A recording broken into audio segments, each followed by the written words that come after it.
Thank you for listening to Depictions Media Radio.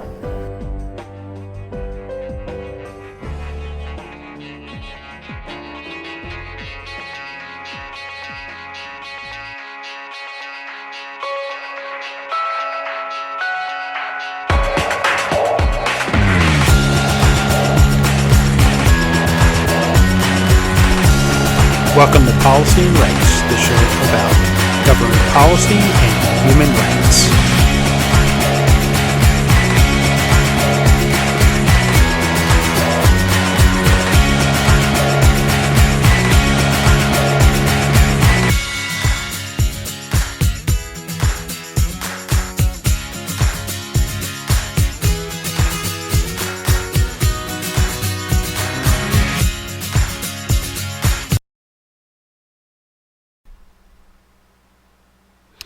Equality is one of the most important things in human life. Being treated as an equal human being and given the same opportunities as everybody else in the world. And yet, so many people are left behind because, well, you're a woman. You're not the right color. You don't have the right hair texture. You don't have the right this or that. It doesn't matter what the right thing actually is that the people who would have a privilege and hold on to that privilege are afraid of missing out. And the world itself would, at least in my estimation, would be a whole lot brighter when we all can work together as equals. And I've probably said that several times on several different episodes, and that we all need to work together. We all need to find equality, and we need to stop being afraid of the other side taking over because we've given them something.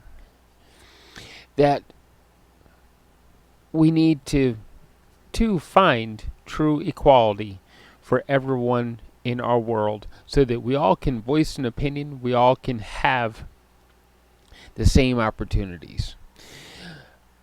With that being said, it's like women's rights globally. Let's face it, men in general have more opportunities for privilege than women do. If we look at some countries around the world, women aren't even allowed to have medical treatment.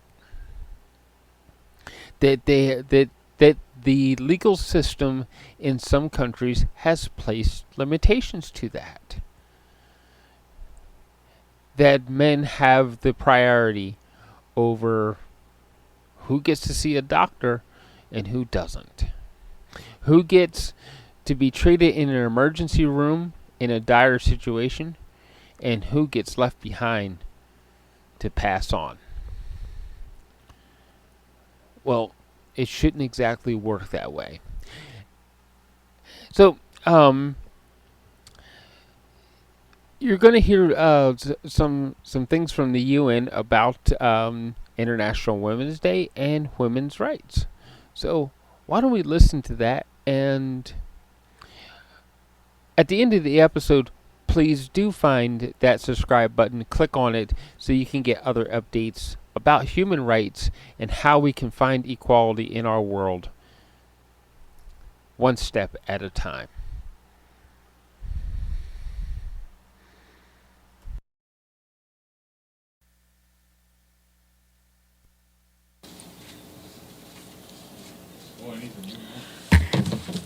All right.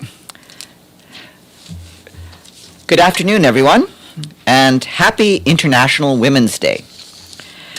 In his message, the Secretary General said that today we celebrate the achievements of women and girls across all walks of life and all corners of the world. But we must also recognize the enormous obstacles they face, from structural injustices, marginalization, and violence to cascading crises that affect them first and worst, to the denial of their personal autonomy and rights over their bodies and lives. This year's theme focuses on innovation and technology for gender equality. The Secretary General said that technology can expand pathways to education and opportunities for women and girls, but can also be used to amplify abuse and hatred. We must close the digital divide and increase the representation of women and girls in science and technology, he said. And this morning there was an event at the General Assembly Hall to mark the day, and in the Secretary General's absence, the Chef de Cabinet, Courtney Rattray, delivered the remarks on his behalf, and we shared those with you. And there are also various messages to mark the day from the heads of our agencies and programs. I also want to bring to your attention a brand new podcast produced by our colleagues in UN News. It is called Amplify Her, and it is a 10-part podcast spotlighting 10 inspiring women musicians from diverse cultural backgrounds talking about their challenges as women. The featured artists range from teenage Thai rapper Millie to Malaysian UNESCO Youth Advisor Alena Morang, and Amel, the voice of the Tunisian Revolution. You can find Amplify Her on the UN News website. And in related news, this morning, the Security Council held a meeting on Afghanistan. Briefing council members, the Secretary General's Special Representative for Afghanistan, Rosa Utunbayeva, said that she had few comforting messages on International Women's Day to the women and girls in Afghanistan. Ms. Utunbayeva pointed out that at a moment when Afghanistan needs all of its human capital to recover from decades of war, half of the country's potential doctors, scientists, journalists, and politicians are shut in their homes, their dreams crushed, and their talents confiscated. She warned that funding for Afghanistan is likely to drop if women are not allowed to work. Ms. Utunbayeva said that our humanitarian action is challenged by an increasingly complex access and security environment, adding that we are also concerned that national women staff working for the UN will also be banned. Ms. Utunbayeva said that our ability to deliver is also affected by growing concerns about the looming threat of ISIL-K to our own security and that of our NGO implementing partners. Apart from the constriction of the rights of women and girls, we are also witnessing an erosion of other human rights. Her full remarks have been shared with you. The Secretary General is on his way back to New York, where he will arrive tomorrow. Earlier today, he met with Ukrainian President Volodymyr Zelensky in Kiev, and afterwards he told the press that his third visit to Ukraine in less than a year was to show the UN's full commitment and to seek solutions. The Secretary General expressed his deep solidarity with all the victims of the war, adding that they are all owed effective accountability. He reiterated his position that Russia's invasion of Ukraine is a violation of the UN Charter and international law, and he added that our ultimate objective is equally clear: a just peace based on the UN Charter, international law, and the recent General Assembly resolution marking 1 year since the start of the war. Mr. Guterres underscored the critical importance of the rollover of the Black Sea Grain Initiative on the 18th of March and of working to create the conditions to enable the greatest possible use of export infrastructures through the Black Sea, in line with the objectives of the initiative.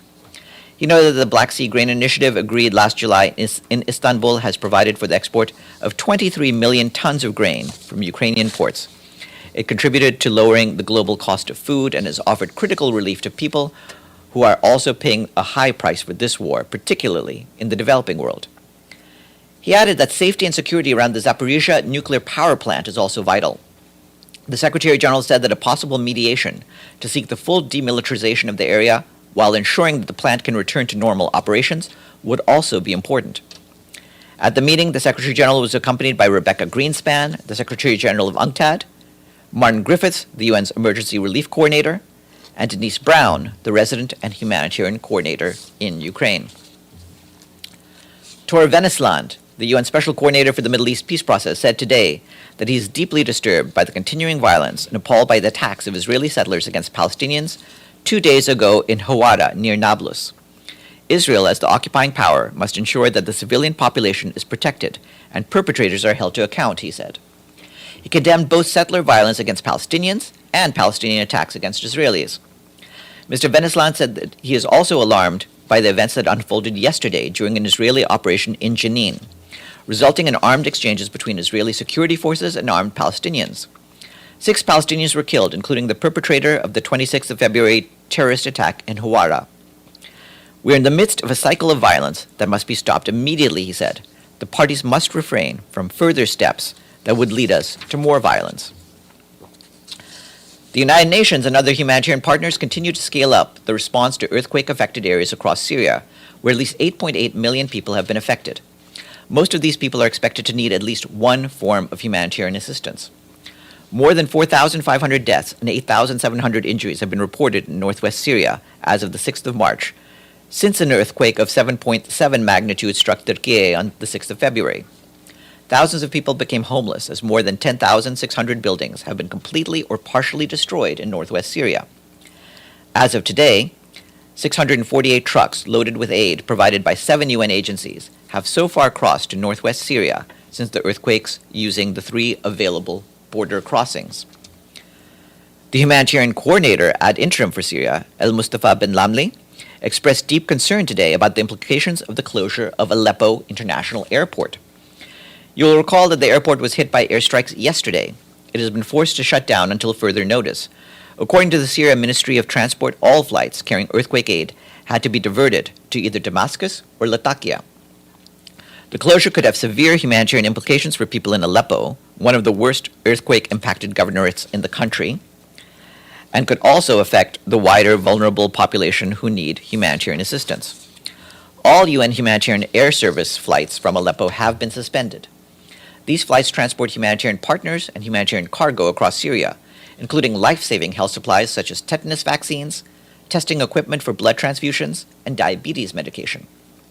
We call on all parties to abide by their obligations under international humanitarian law, including by taking all feasible precautions to spare civilians and civilian objects in the conduct of hostilities. In addition, humanitarian air services must resume without delay so that emergency assistance can reach those in need. Turning to the Democratic Republic of the Congo, our humanitarian colleagues say that more than 20,000 people have been displaced in North Kivu, in the east of the country, amid recent clashes between the Congolese army and the M23 armed group. Residents in the Kibirizi area, which is about 120 kilometers from Goma, were forced to flee due to fighting in surrounding villages. Over the past year, more than 800,000 people have been affected by renewed fighting between Congolese forces and the M23, according to authorities and our humanitarian colleagues. We call on all parties to the conflict to respect international humanitarian law, protect the civilian population, and secure access to populations in need of humanitarian assistance. And I was asked about recent reported killings in Myanmar. And I can say that the Secretary General condemns the brutal attacks and killings reported in Sagaing region and other parts of the country. The Secretary General is deeply concerned about the continued escalation of indiscriminate attacks by Myanmar's armed forces and calls for those responsible to be held accountable. He calls on all parties to adhere to international humanitarian law and international human rights standards. The United Nations continues to verify information on the recent attacks, which is difficult due to the lack of access and widespread internet and mobile network shutdowns. And that is it from me. Are there any questions? Yes, Deji.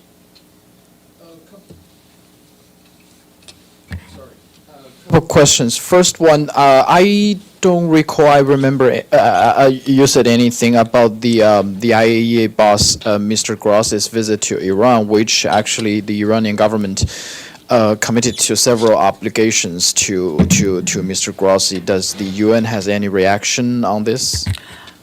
We certainly welcome any cooperation between the Iranian government and the International Atomic Energy Agency. As you know, we've repeatedly encouraged them to work closely with the IAEA, and certainly we want them to follow through on the commitments that have been made to the IAEA.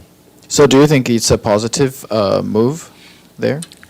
We'll have to see the sort of continued progress made by the International Atomic Energy Agency in their work with Iran. But we want Iran to continue to cooperate. That's a crucial part of making sure that concerns about Iran's nuclear program are fully addressed. My next question is on Syria. Just now you said that all the flights have been diverted from Aleppo International to Latakia and Damascus. Yes. Can you tell? Do you have any numbers, or can you tell us how big is the impact for the closure of that airport for humanitarian relief? As I just mentioned, it's a very significant impact. Aleppo was a part of a very hard-hit area. We need to get aid in, and a lot of the things that we need, including, as I pointed out, medication for tetanus, medication for diabetes, and other crucial items, are now being diverted instead to Damascus and Latakia and then transported by road. It creates delays and bottlenecks that will make it much more difficult for us to reach people in need. So, is there still no cross-line humanitarian operation yet? There's very little. I believe we reported on one bit of cross-line activity last week, but the problem is that there's issues with access through the cross-line mechanisms. And so this makes it harder for us to get things in that way. We've been trying to make up for that with the usage of the 3 cross-border points. James? Following up on 2 things that you have been talking about, and then I've got a question on a third. First, Mr. Wennesland's statement. Why is it so late? I mean, if he talks about the news when it's in the news, then he'd make some impact. But it's like he's deliberately waiting to put out the statement so it's no longer in the news, so no one will actually focus on his statement. I think I would dispute the idea that this is no longer in the news. As far as I can tell, it's still in the news. But there were big events, and he's taken some considerable time to come out with statements. I will note your points on this. I believe that he is trying to time this at a way in which he feels it's best for impact. On that, by the way, I can add that the Secretary General has also been deeply alarmed by the growing number of civilians, including women and children, who continue to be the victims of violence in the occupied West Bank, and that includes the attacks in Hawara. And of course, he's also following the latest developments that happened in Jenin. The Secretary General urges all concerned parties to take immediate steps to reduce tensions and break the cycle of violence. He calls for all perpetrators of unlawful violent acts to be held accountable. Black Sea Grain Initiative. The Secretary General had an important meeting with President Zelensky. Last time, he needed to see President Putin too to get this done. I know he's spoken to the Deputy Foreign Minister of the Russian Federation, but there are 10 days and counting. What next?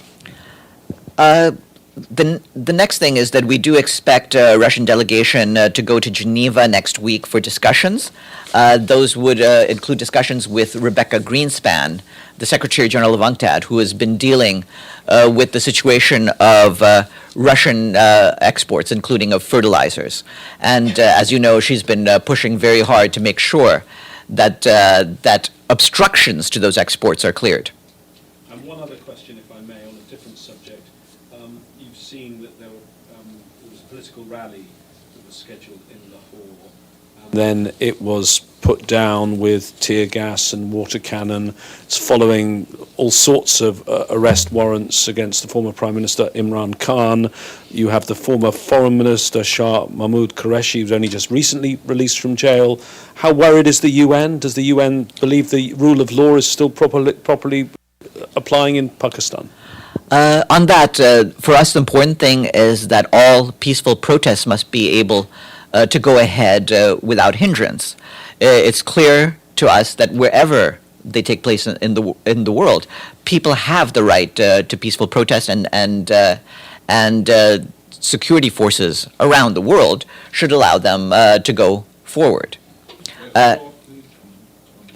Yes, you, and then we'll go to Edie. Yes. Yes, of course.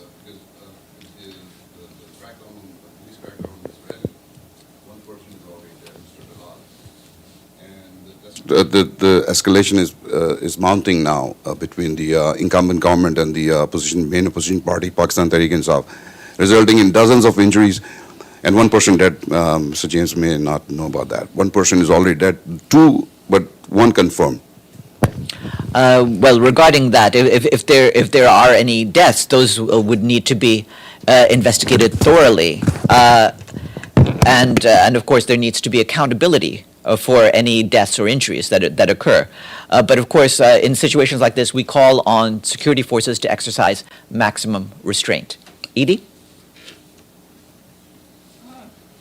Thank you, Farhan. Two additional follow-ups on the Black Sea Grain Initiative. First, I think that some of the media in Kyiv were disappointed that there were no questions taken by the Secretary General. Was there some reason for that? And Well, I'm not sure entirely about how the arrangements were developed, but I believe that the arrangements for the press event were worked out in coordination with the Ukrainian authorities, and we tried to get both the video and the transcript to you as quickly as possible. will he be taking questions from us when he returns about this trip? It would be, I'm sure, much appreciated by everybody in UNCA. We will convey that to him. Secondly, does he plan to contact any of the Russian authorities about the outcome of his talks with President Zelensky? We will continue to be in discussion, including through the Secretary General, with principal people both in Ukraine and Russia. I don't have any specific contacts to say at this stage, but from our standpoint, it's very clear that the Secretary General will continue to do all he can to remove obstacles to the export of Russian fertilizers. And does that include sending Rebecca Greenspan back to Moscow anytime in the next few days? At this stage, as I said, Rebecca Greenspan will be meeting with senior Russian officials in Geneva next week. So that's the next step, and we'll see whether anything further is needed than that. Before we go to the next question, I do want to make one clarification to something I said about cross-line. There was a cross-line delivery in Syria last week, but it wasn't to northwest Syria. It was to the Ras Al Ain Tal Ablad area, which is different from the northwest. Yes, Linda, and then you can go after that. Thanks, Farhan. Again, in relation to the Black Sea Initiative, how significant, for example, we know you've mentioned also that there have been obstructions in the delivery of Russian fertilizer, ammonia, et cetera. How significant is that delay in terms of the actual humanitarian impact, for example, on people in Africa and elsewhere, and also on world food prices? The delay in in other words, in countries not actually receiving the fertilizer because of the obstructions. It's difficult to gauge what the impacts are, because the long-term impacts are very serious, because if you can't get fertilizer in time in certain areas, including in many of the African countries that need it, then you can't grow crops, and then down the line, it has an effect in food production. So, although food prices have thankfully been decreasing for 11 consecutive months, as Maximo Torero told you last week, at the same time, the long-term horizon is iffy, precisely because we need to make sure that people can actually cultivate crops, and for that, they need fertilizer. Yes. Thank you, Farhan. Still on Russia and Ukraine, and not at the Black Sea, but on the Baltic Sea. There was a recent report about some intelligence sources indicating that the explosion in the Nord Stream pipeline was carried out with a group pro-Ukraine, a non-state actor. How is the Secretary General reaction about this recent development, and does he support conducting an investigation into the circumstances and the incident related to the Nord Stream blowing up explosion? Thank you. Well, certainly it should be investigated by different competent authorities on this. We don't have any first-hand information about these latest allegations, so we have no way to evaluate them. But obviously, it's a concern if anyone tries to blow up critical infrastructure, and so yes, it's up to the relevant authorities to investigate. Yes, Abdul Majid. Yeah, something is happening. Yeah, thank you, Farhan. I have two questions. Well, first one, today is International Women's Day, and the last year, the biggest women struggle globally has been in Iran, and hundreds of women sacrificed even their lives, and activists defending women's rights there. Does the Secretary General has any message for them, as he usually speaks on this day as statements? And also the second one is about Iran. The cases of the schoolgirl poisoning keep rising reportedly. There are now talks about even up to 5,000 schoolgirls have been poisoned in Iran. And there's no clear who's doing this or not. The Iranian authorities saying we are launching an investigation. And the activists are accusing radical groups close to the government. Does the United Nations have any information about this, any credible sourcing, even from your special rapporteur, about what's happening to these schoolgirls? Well, we certainly have been following the reports about poisoning among school children, and the UN country team has offered support to speedily and accurately ascertain the facts of this issue. Obviously, it's important for the Iranian authorities to investigate this fully and transparently, but we'll continue to monitor what's going on there. Regarding your initial question, of course, we stand for the rights of women around the world, including in Iran, including, as I pointed out earlier, in Afghanistan, in any place where their basic rights have had different issues that prevent the full realization of women's rights. And so we insist upon that. Yeah. Will the UN help the Iranian authorities or participate in any investigation into the poisoning, schoolgirl poisoning? Well, our country team in Iran has indicated to the authorities their willingness to help ascertain the facts of this issue. Obviously, we'll have to see what happens, but at the very least, it's incumbent on the Iranian authorities to investigate this, like I said, fully and in a transparent manner. Stefano. Thank you, Farhan. The two follow-up. First one. Yesterday, you answered on the call that the Secretary General did with Deputy Foreign Minister. You say practically that the UN high-level UN staff will meet in Geneva next week. And so I ask again, but was the intention of the Secretary General during this trip in Kiev? Did he ask, or was his intention to actually be able to go also to Russia to talk? No, he is not. He did not plan a trip to Moscow at this time. Okay.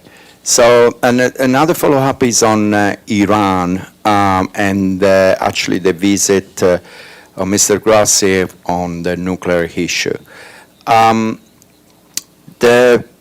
Apparently, Mr. Grossi said during a press conference that is an attack of Israel to nuclear capability of the Iran will be illegal.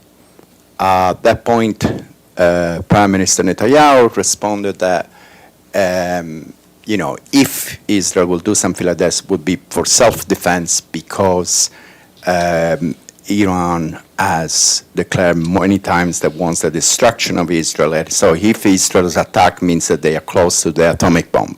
So my question is, does the Secretary General think that will be legal or illegal if Israel or United States attack, bomb those nuclear capability if they have proved that they have, if they actually are not intended for civil capability but for military one? Stefano, as you know, it's our long-standing practice not to answer hypothetical questions, and I'm not going to engage in that.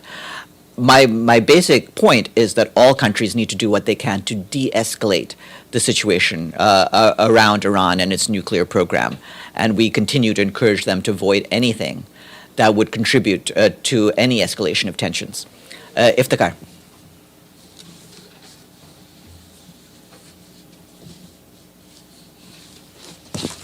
Thank you, Farhan.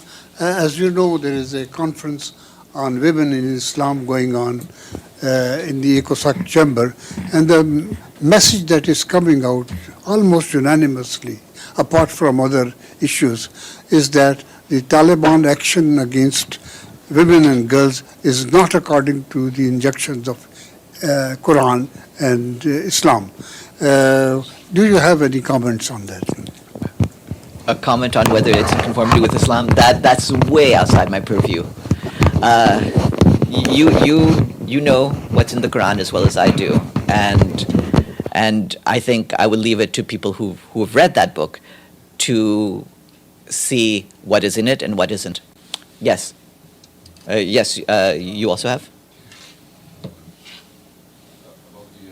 Situation floods in Pakistan.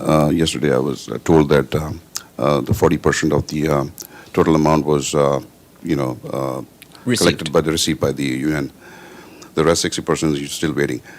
My question is are you going to release that 40%, whatever you collected, or it is going to be together? Yes. When we receive actual cash in hand, not simply the pledges, but the money, we use that to get the necessary goods and bring that in. So we do that as we can. And of course, we encourage donors to come up with the rest of the money as soon as they can.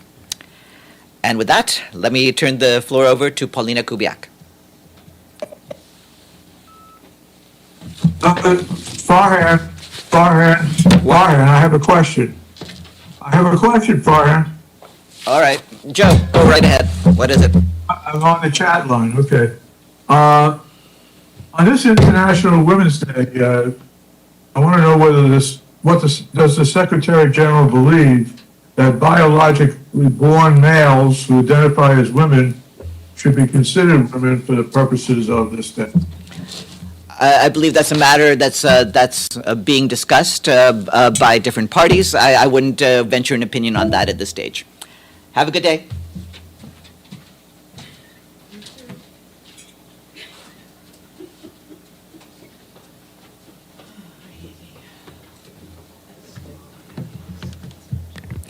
Thanks very much, Farhan. Good afternoon, everyone. President Chaba Koroshi today called for closing gender gaps in STEM fields to allow women and girls to thrive fully and safely in the digital economy. He warned that too many women and girls still cannot access the opportunities offered by technologies, and those who do are about 27 times more likely than men to be harassed or face hate speech online.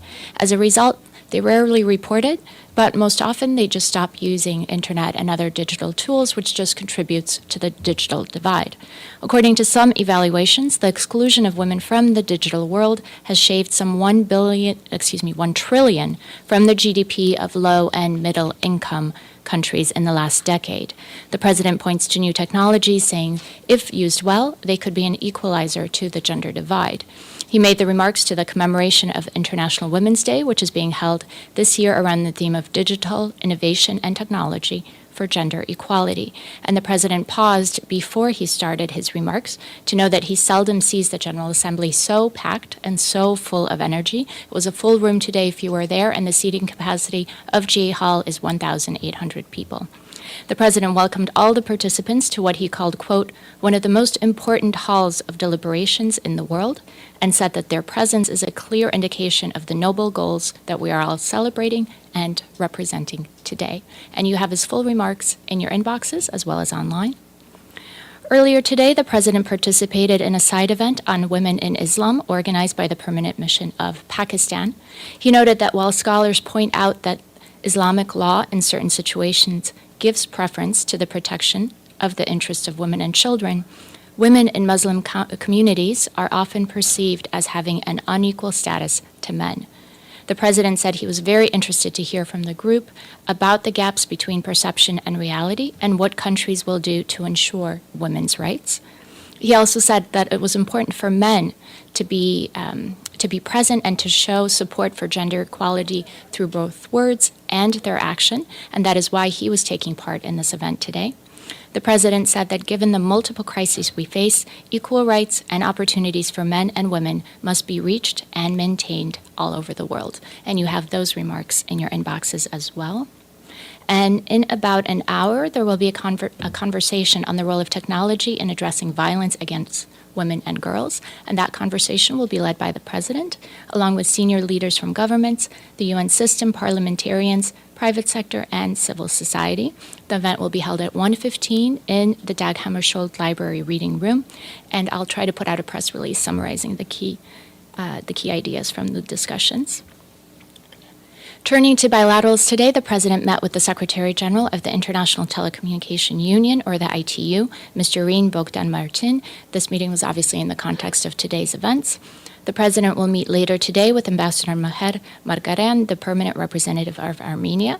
And the President started the day with a visit from Dr. Rusty Butler and students from the Utah Valley University who are here for the CSW.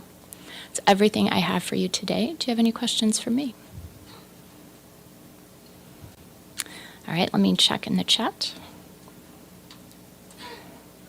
I don't see anything for me. Thanks very much, everyone. Good afternoon.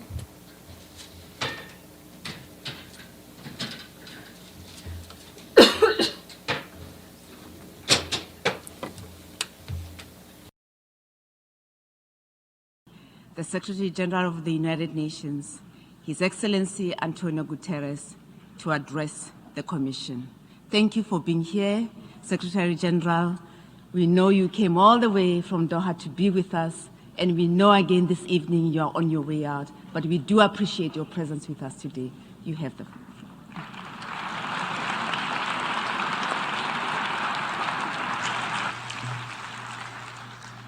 Madam President, Excellencies, distinguished delegates, friends.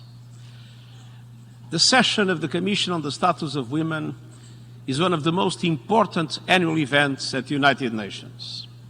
And it takes on even greater significance at a time when women's rights are being abused, threatened, and violated around the world.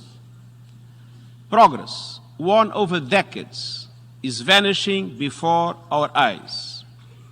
In Afghanistan, women and girls have been erased from public life. In many places, women's sexual and reproductive rights are being rolled back. In some countries, girls go to school, risk kidnapping and assault. In others, police prey on vulnerable women they have sworn to protect. Gender equality is growing more distant. On the current track, where Newman puts it 300 years away. Maternal mortality is increasing. One woman dies every 2 minutes during pregnancy or childbirth. Most of these deaths are preventable. The impact of the COVID-19 pandemic continues for millions of girls forced out of school, mothers and caregivers forced out of paid employment, and children forced into early marriage. From Ukraine to the Sahel, crises and conflicts affect women and girls first and worst. And at international level, some countries now even oppose the inclusion of a gender perspective in multilateral negotiations. Dear friends, the patriarchy is fighting back, but so are we.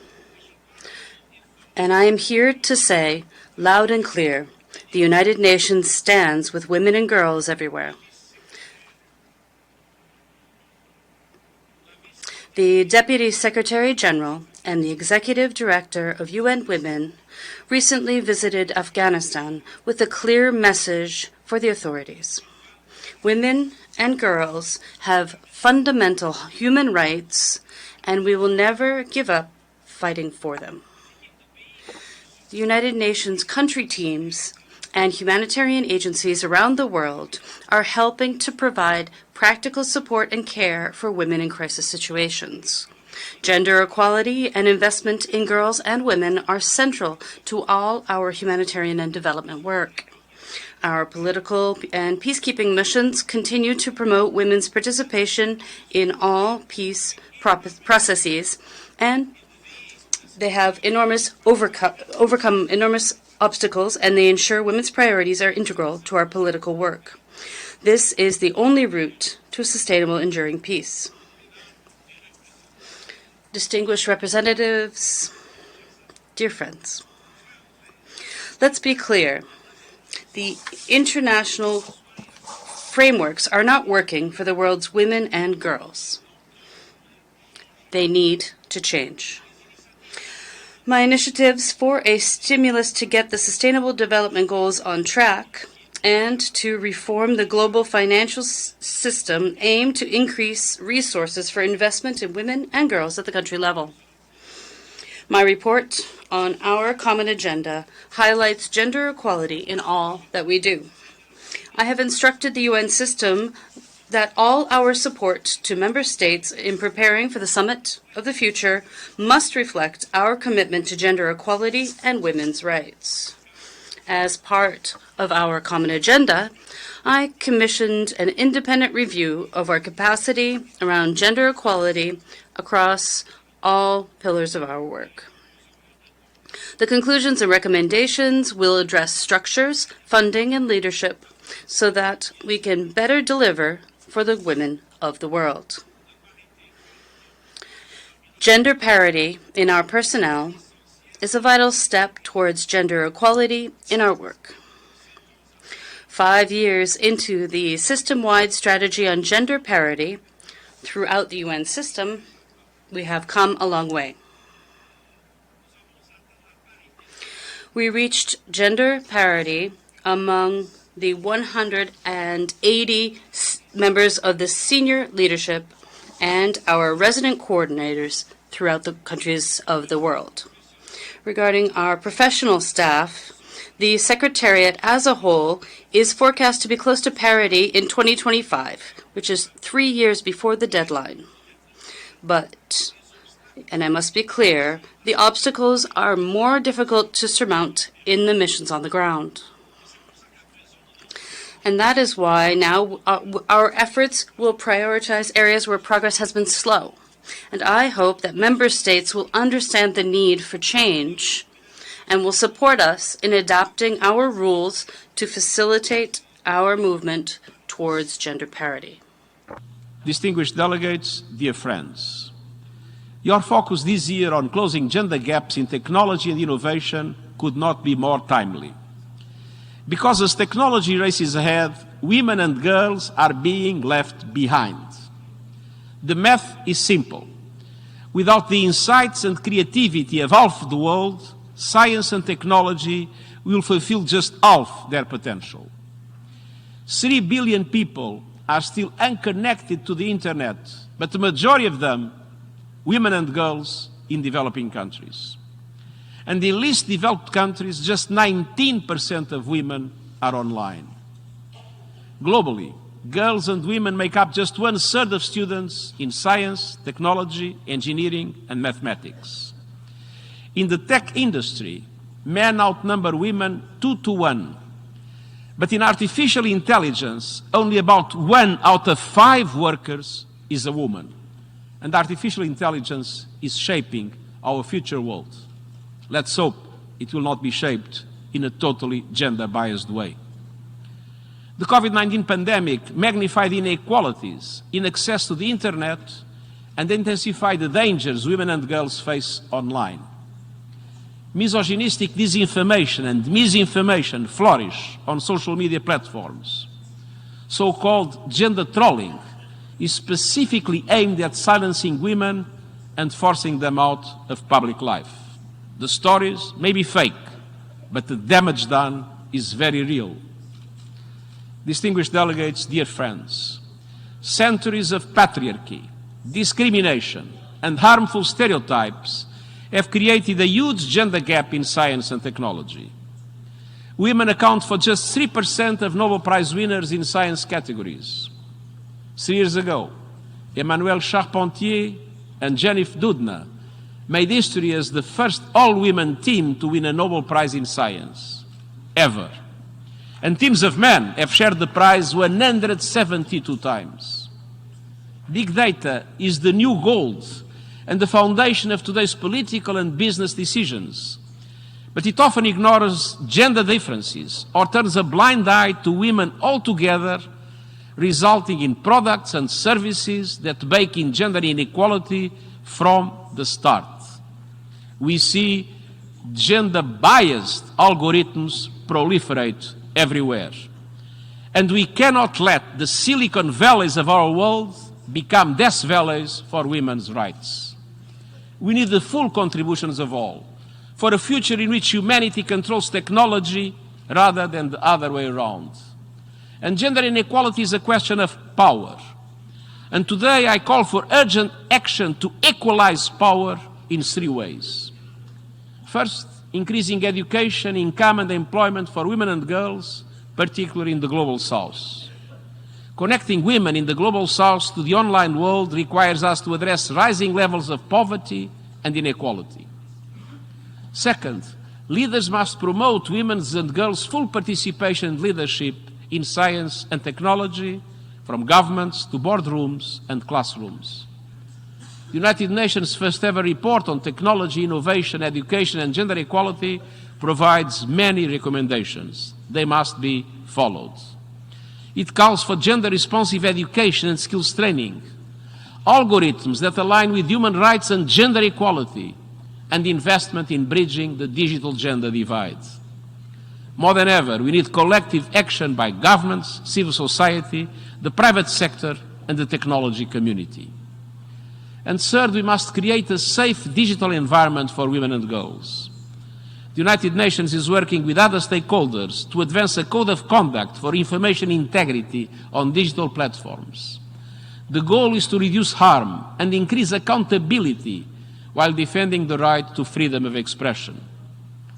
Excellencies, promoting women's full contributions to science, technology and innovation is not an act of charity or a favor to women. It is a must, and it benefits everyone. When women get medical services online, their families and communities are healthier.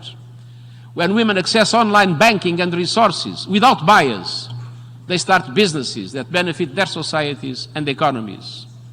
When women have access to safe digital platforms, they build communities that can change the world. Look at the Me Too movement. And when women scientists and technologists tackle global problems, they multiply the chance of finding solutions. Many technology leaders, especially women, know that inequality and exclusion are a moral and commercial dead end. Women and girls are leading efforts to make science and technology accessible, inclusive, and safe. And in many countries, girls are studying science, technology, and math in record numbers. This must be followed everywhere. Women and girls will not be silenced. Their demands for their rights and freedoms echo around the globe, and the Commission on the Status of Women is a dynamo and catalyst for the transformation we need. Together, let us push back against the pushback on women's rights, against misogyny, and forward for women, girls, and our world. And I thank you.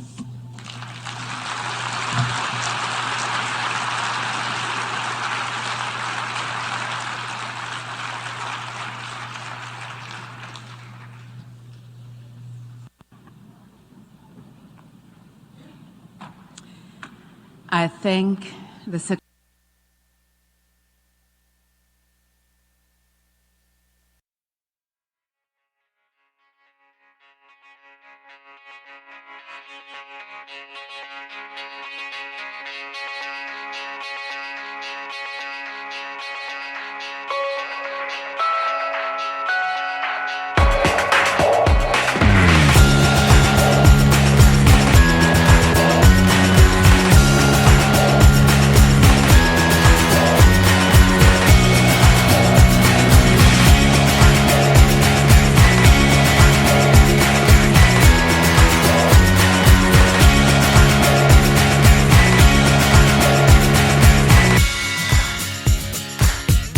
This show has been produced by Depictions Media.